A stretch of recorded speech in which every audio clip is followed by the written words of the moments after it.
get to the hospital. That's where I think all the stuff that I had read from before started kicking in. Yeah. So we get to the hospital, it's very serious now. All the stuff that I've read, it's time to bring out all of that knowledge. Birthing partner mode. I know exactly what to do. Stay positive.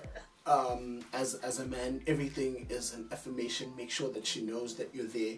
Make sure that you're asking the right questions to whoever is helping, because the first point of call is not necessarily the person that is going to be in the delivery room delivering the baby. So you need to be patient to understand that there's an entire process that has to happen before the actual baby is delivered. I think being in the labor ward, watching all the other guys also nervous, kind of sort of made me feel like, you know, I'm part of something here. Yeah. I kind of sort of kicked into birthing partner mode. All the stuff that I'd read about being a birthing partner came and kicked in. All the knowledge kicked in right there and then. It's because you're getting contractions. It doesn't mean the baby's coming now. So I had to wait about 4 hours with those pains. Yeah. And there's like this huge clock that is staring me dead in the face. And I felt like it was moving at snail's pace. I'm like, listen, do you guys need to cut me? Because if you want to cut me, you can cut me now. Like, these pains are intense, bro. And they just, you know what they said to me? What? Just walk. Just keep walking. Wow. It's a bouncing ball. Just bounce. Go on your knees and just bend back and forth. I'm like, all these things are not helping. I know they're meant to help, but guys, when you're going through it, bruh, everything just feels like it's a waste of time. I'm ready to take this baby out now. And they're like, no, sisters, 4 hours minimum. Just chill, just relax. It's gonna happen. Whatever you do, just don't lie down. Just walk out the pains. I'm like, what do you mean, babes? It's a lot. There's nothing that you can compare these pains to. I know I've gone around asking my sisters, I've asked my cousins, guys, what can I expect? And they weren't lying when they said you cannot prepare for labor pains. You cannot. But having MULO around as a birthing partner was the greatest blessing ever. And I'll tell you this much, guys, what you see on TV, and you know what? The drama that's on TV, that's not what happens. Yeah, and that's exactly what I was thinking when I was in the labor room or in the labor ward, that like it's way more dramatic on television than you know, it really you is. expect to be walking around and like people are screaming like I was like, although there were like a couple of screams from other rooms that started making me a bit nervous. Sitting there for 4 hours listening to music, thinking to myself, yo, I can see that you're in pain and there's absolutely nothing you can do about it except for assure you that I'm here. Yeah. And oh boy, did she help. Guys, when I was lying on that bed, I felt like my temperature was at 1022 degrees Celsius. I was burning. Then after I was burning, I was cold. And the aircon wasn't even helping. Cold, then I was cold, and I was hot, I was cold. It was a lot, right? So MULO's there, bruh. He's holding this file and he's just fanning me out. And Lord have mercy, I felt like I was right at the beach. On that day when I needed the cool breeze, you came in and just saved the day, because like the sun was here and I was directly chilling under the sun. It was so hot. But like I said, you did your homework and you knew exactly what to do at that moment. I didn't need to do that whole squeezing your hand thing like, oh, why did you do this to me? Like you see on TV. That thing didn't happen. Hullabaloo. What? So I think on our doctor's consultations before the baby was born, you guys kind of sort of the decision was made to go natural with the birth. Also at that point, I think that's when we decided on the epidural or not. Yeah, so because I didn't quite know how bad the pains are going to be. I was like, yes, I'm going to want an epidural. I'm going to do all my research, find out whether or not they're going to administer it at that hospital, you know. And when they told me that, well, you have to ask beforehand so that if they need someone to administer it, they have that person on call and ready to come to the hospital. Now, I don't know, maybe because, I was like, I'm not. What? Epidural? I love it. Lies. I'm not gonna need that. No, before, babe. Before I'm like, no, okay, what? You know, I'm just gonna prep, find out whether or not I'm gonna need it, and then I get them like, okay, these are bad, but maybe I should just go through it by myself. How, sweetie? What? I'm like, I don't care. Give me drugs now. What do you have? No, we don't have it. Someone to administer the epidural.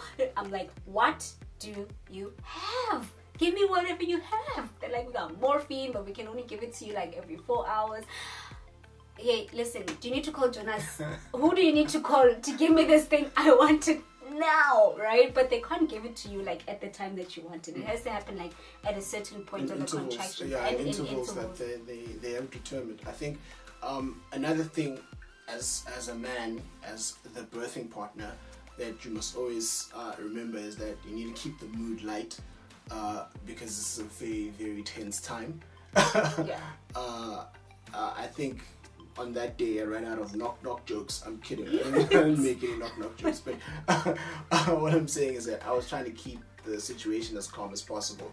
And literally on that day, if you are the birthing partner, you must know that this thing, it takes the whole day. It doesn't, and some people say it's easier in the morning, in the evenings, or whatever. But I think we were lucky enough that your contractions, or we went to the hospital around 3 a.m. and by 3 p.m. the birth had started. Yeah, so we were there the whole morning and half of the afternoon.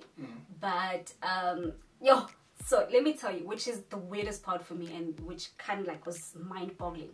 I thought like the whole process of giving birth, actually pushing the baby, would be more intense than the contractions. What? No ways, bro. Like, no ways, bro. What? That was the easiest part of it all. The contractions for me were worse than the actual birthing process. When Sima was literally coming out of me, I was like, the worst is over. Also, as a man, don't look down there. Yeah, listen, I was adamant, and we were like, listen, stand here.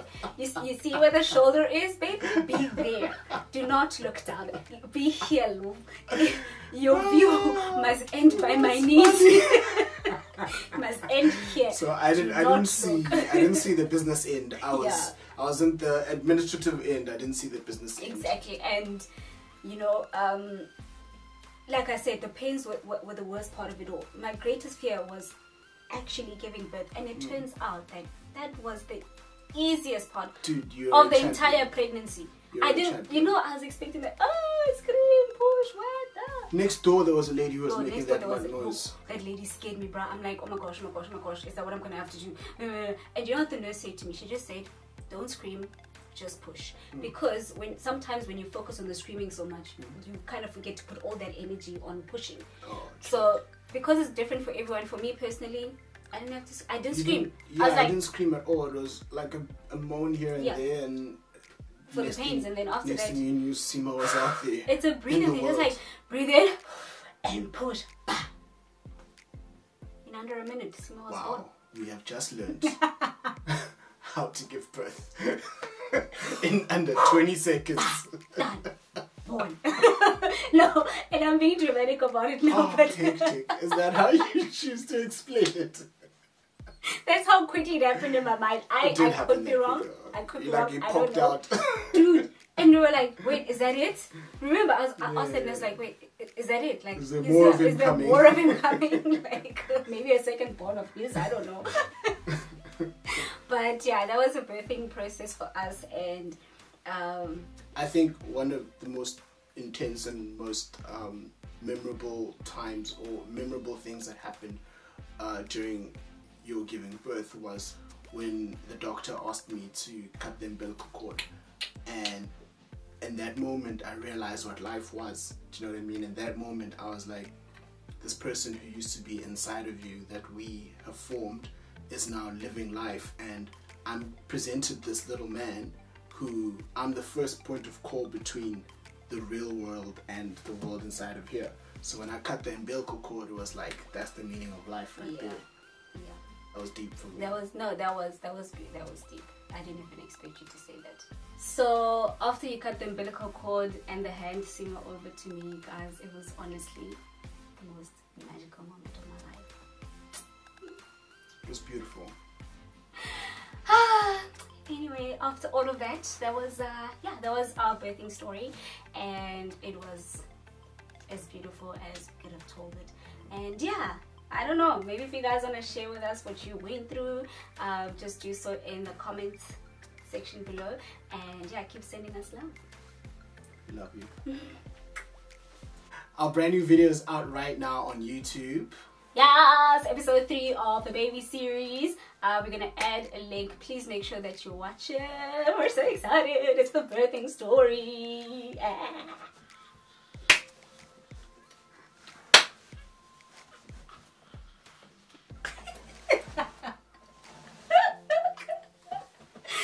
Where did you find me?